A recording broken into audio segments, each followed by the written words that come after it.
నిద్ర అనేది చాలా ముఖ్యమైనటువంటి అంశం. ఎందుకంటే మన శరీరానికి కావాల్సినటువంటి రెస్ట్ లభించేది నిద్రపోయినప్పుడు మాత్రం. నిద్ర ఎంతసేపు పడుకోవాలి అని అంటే యూజువల్గా 6 to 8 hours. ఆ 6 to 8 hours అనేది జనరలైజ్ స్టేట్మెంట్. కొంతమందికి 6 hours సరిపోవచ్చు, కొంతమందికి 8 hours సరిపోవచ్చు.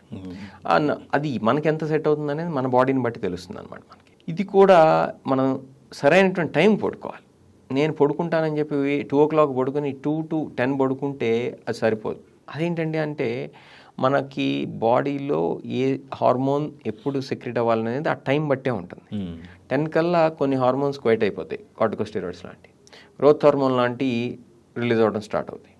ఆ సైకిల్ ఏదైతే ఉందో బయలాజికల్ క్లాక్ అని చెప్పి చెప్తాం, డయర్నల్ రిథమ్ అని చెప్పి చెప్తాం, అది సన్లైట్ బట్టి ఉంటుంది. బయట సన్లైట్ ఉన్నప్పుడు మనం నిద్రపోకుండా ఉండటానికి మన బాడీలో హార్మోన్స్ రిలీజ్ అవుతాం.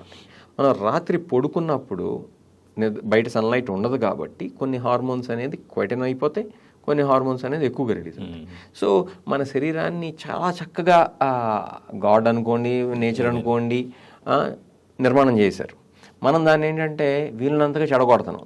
ఇది వర్క్ ఫ్రమ్ హోమ్ కావచ్చు, ఓటీటీలు కావచ్చు, పబ్ కల్చర్ కావచ్చు, నైట్ లైఫ్ కావచ్చు, ఆ పేర్లతో, లేదా మనకి కొంతమందికి ఏంటంటే దురదృష్టవశాత్తు అవర్స్ కూడా డిఫరెంట్ కదా, టైమ్ జోన్స్ డిఫరెంట్. పాపం ఇప్పుడు యూఎస్ అవర్స్లో పనిచేస్తూ ఉంటారు. ఏ కారణం అయినా సరే చివరికి దెబ్బ పడేది మాత్రం హెల్త్ మీదే. ఈ కార్టికోస్టెరాయిడ్స్ లాంటివన్నీ ఎక్కువగా రిలీజ్ కావటం, దానివల్ల heart disease, obesity, diabetes risk, hyper tension risk ఇవన్నీ పెరిగిపోతూ ఉంటాయి. ఇది లేట్గా పడుకుంటాం వల్ల. 2 పడుకుంటే 10 పడుకున్న బెనిఫిట్స్ ఉండవు, అదే 8 గంటలు పడుకున్నా కూడా. కాబట్టి ఎన్నింటికి పడుకున్నాం, ఎన్ని గంటలు పడుకున్నాం, ఈ స్లీప్ సైకిల్ అనేది రెగ్యులర్గా మెయింటైన్ చేస్తున్నాం లేదా, వీటన్నిటిని మనం